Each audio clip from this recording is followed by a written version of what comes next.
Halo semuanya, perkenalkan nama saya Nada Stevia Putri dengan NIM 2231500079. Pada kesempatan kali ini, saya akan membuat video mengenai materi atau mereview materi dari pertemuan pertama hingga pertemuan ketujuh mata kuliah bisnis internasional.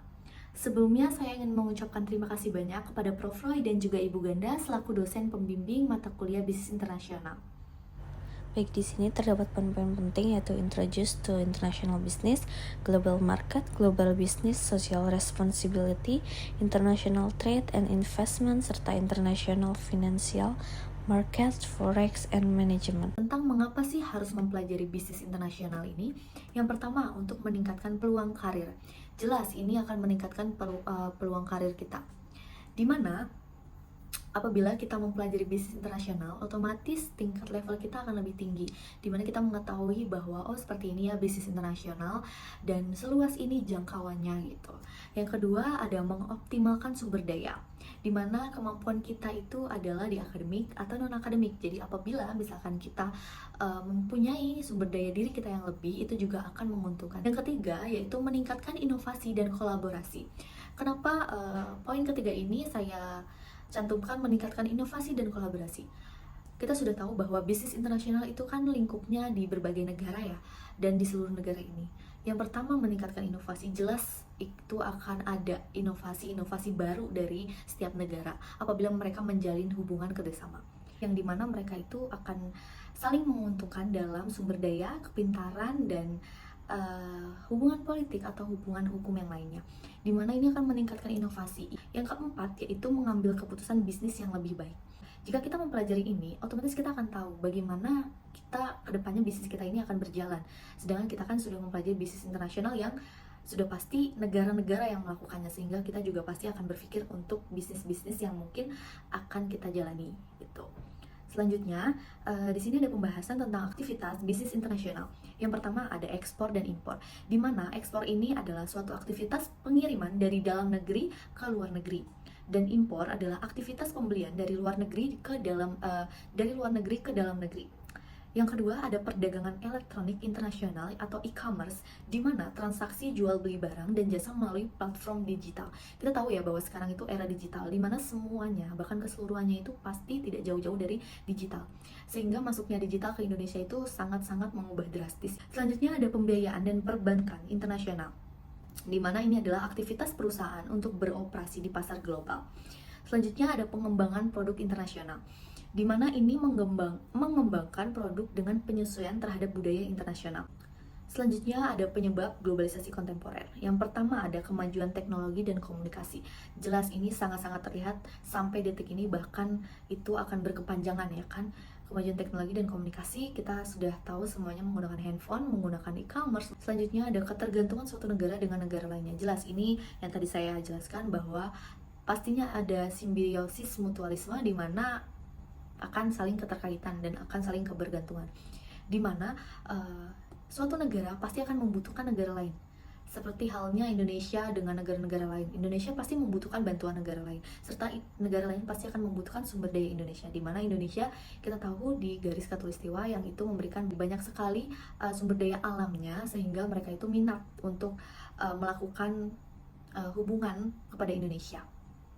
Baik, selanjutnya saya akan membahas tentang global market, di mana setiap negara ini melakukan ekspor dan impor, sehingga ini tuh kan melibatkan seluruh negara ya, dan melibatkan wilayah-wilayah yang juga tentang kegiatan ekspor dan impor ini, sehingga ini tuh seperti sebuah transaksi antar negara, dimana karakteristiknya itu adalah yang pertama itu ada perbedaan budaya dan regulasi, dimana setiap negara itu mempunyai budayanya, mempunyai hukum, mempunyai politik yang berbeda-beda. Otomatis aturan-aturan di negaranya itu berbeda-beda. Yang kedua adalah beragam produk dan jasa, dimana produk yang ditawarkan ini kan pasti sangat bervariatif ya, dan pasti inovasinya itu tinggi, sehingga mencakup segala sesuatu mulai dari barang konsumsi hingga teknologi tinggi. Seperti yang kita tahu tentang teknologi, tentang masuknya budaya-budaya juga dari luar, itu salah satu hal yang kita lihat bahwa ini nih global market.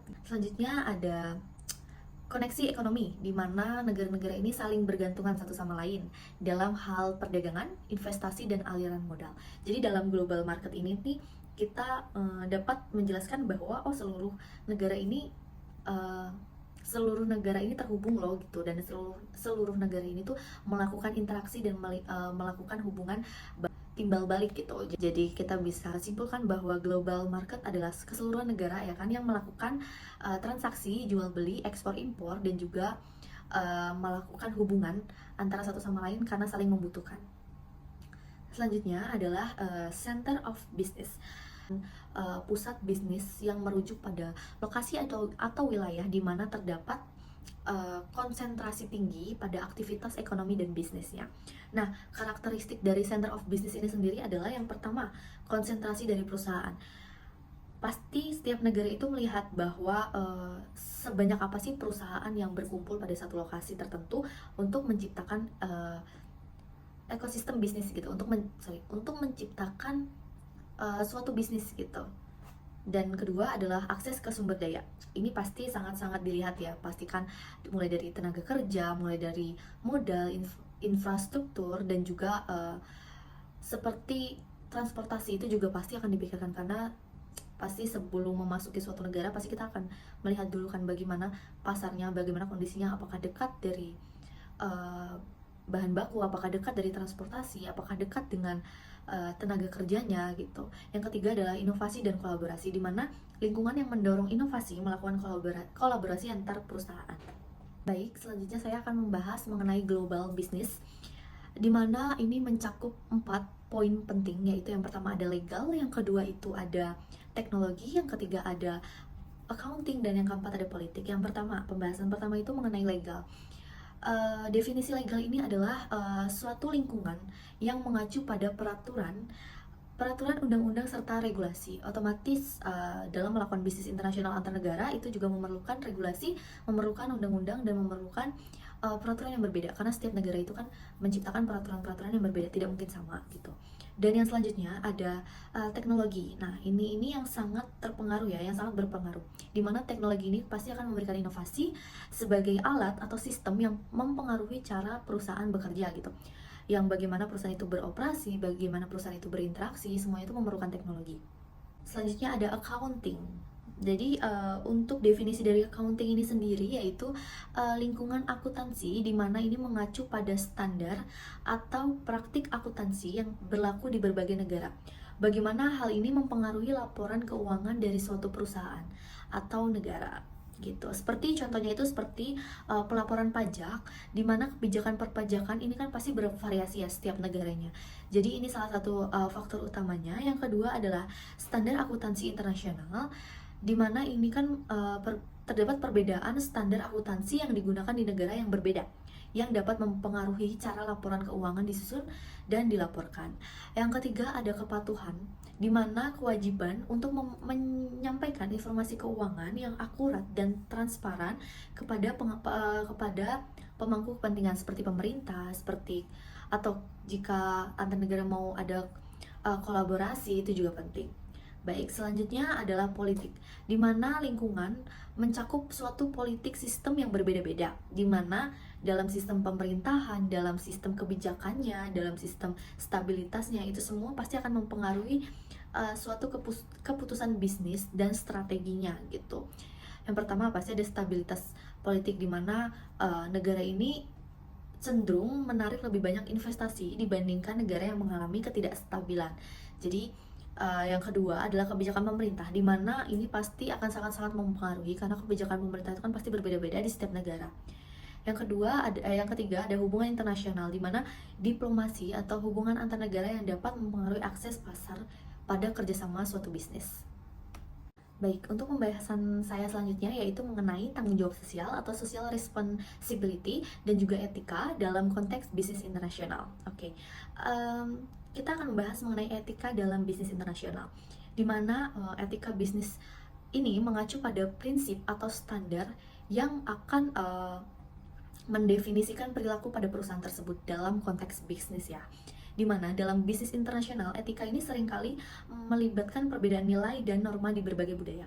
Otomatis setiap perusahaan atau setiap negara jika ingin melakukan hubungan internasional pasti mereka melihat bagaimana sih budayanya, bagaimana cara kerjanya atau sistemnya. Di mana terdapat aspek penting. Yang pertama ada norma budaya dan perbedaan etika, yang kedua ada tanggung jawab terhadap pemangku kepentingan, yang ketiga adalah kepatuhan terhadap hukum internasional, di mana perusahaan harus mematuhi hukum dan regulasi di setiap negara tempat mereka ini akan melakukan hubungan bisnis gitu. Dan selanjutnya mengenai CSR, tanggung jawab sosial perusahaan atau CSR itu adalah konsep perusahaan mengintegrasikan perhatian sosial dan lingkungannya ke dalam operasi bisnis atau dan interaksi bisnis. Untuk aspek pentingnya sendiri dalam CSR ini adalah yang pertama itu kepedulian terhadap lingkungan, yang kedua kesejahteraan sosial, yang ketiga praktik tenaga kerja yang adil, di mana ini itu menerapkan standar kerja yang adil dan yang baik gitu. Yang keempat, transparansi dalam akuntabilitas, di mana ini mengedepankan transparansi dalam laporan keuangan dan kegiatan perusahaan serta terhadap pemangku kepentingan. Contohnya, laporan berkelanjutan yang menjelaskan dampak sosial dalam lingkungan dari bisnis tersebut. Selanjutnya, apa sih sebenarnya hubungan antara CSR ini dengan etika? Jadi CSR ini dengan etika itu cukup terikat ya, di mana CSR ini kan mencerminkan komitmen perusahaan untuk bertindak secara bertanggung jawab gitu. Dimana sedangkan etik ini adalah panduan perilaku perusahaan dan mencapai bagaimana perusahaan tuh mencapai tujuan tersebut gitu. Jadi implementasinya itu menggunakan CSR gitu, dimana perusahaan ini pasti akan meningkatkan meningkatkan inovasi mereka, memperbarui bagaimana etika-etika sosial yang akan diterapkan. Baik, untuk pembahasan selanjutnya saya akan membahas tentang international trade dan international investment, di mana dalam pembahasan mengenai perdagangan internasional ini kita pasti semua sudah paham ya bahwa perdagangan internasional ini suatu hubungan kerjasama yang melibatkan transaksi antara negara satu dengan negara lainnya dengan penjualan barang dan jasanya gitu. Jadi mereka melakukan pertukaran barang dan jasa sehingga menimbulkan transaksi di mana itu melalui ekspor dan impor. Kebijakan dalam perdagangan internasional ini yaitu yang pertama adalah tarif, di mana pajak yang dikenakan pada barang impor ini bertujuan untuk melindungi industri lokal. Jadi kalau misalnya mau masuk ke negara orang, pasti akan ada pajaknya karena juga di negara tersebut kan juga banyak pedagang gitu kan ya. Jadi pasti dari negara itu memutuskan bahwa peraturannya seperti itu gitu. Yang kedua ada kuota, di mana ini merupakan suatu pembatasan jumlah barang yang diekspor ataupun diimpor gitu. Yang ketiga ada subsidi, di mana ini merupakan dukungan finansial yang diberikan pemerintah kepada industri. Jadi yang keempat itu ada perjanjian perdagangan. Pasti setiap negara jika mau melakukan kolaborasi dalam bisnis itu tentunya melakukan perjanjian supaya tidak ada yang bermasalah di waktu yang berkepanjangan gitu. Yang ketiga yaitu adalah dampak perdagangan internasional, di mana yang pertama adalah pertumbuhan ekonomi, yang kedua adalah diversifikasi produk, di mana konsumen mendapatkan akses lebih banyak pada variasi produk dan dari berbagai negara gitu. Selanjutnya definisi dari investasi internasional. Jadi kita pembahasannya sekarang pada investasi, di mana ini adalah suatu aliran modal ke negara lain yang dapat berupa investasi langsung atau investasi portofolio. Jenis investasi internasional itu yang pertama ada investasi langsung, di mana ini adalah foreign direct investment. Ini di mana investasi ini investor dari suatu negara memiliki aset atau bisnis di negara lain. Contohnya, jika mendirikan pabrik atau membeli perusahaan asing, itu pasti akan ada akses pasar baru gitu.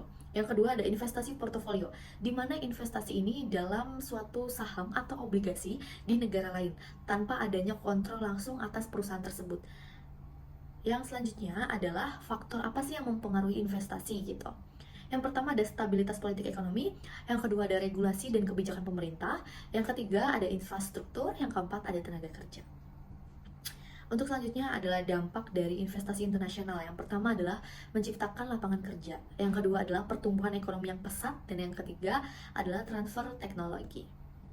Selanjutnya saya akan membahas mengenai pasar keuangan internasional dan juga forex, di mana Untuk pasar keuangan internasional ini definisinya itu adalah suatu platform di mana aset keuangan seperti saham atau obligasi ini tuh diperdagangkan antar negara gitu.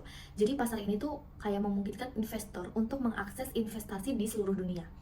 Dan dari karakteristiknya sendiri ini ada diversifikasi di mana investor dapat mengaksesnya di berbagai negara serta pengaruh global di mana faktor ini berpengaruh pada ekonomi, politik, dan sosial global.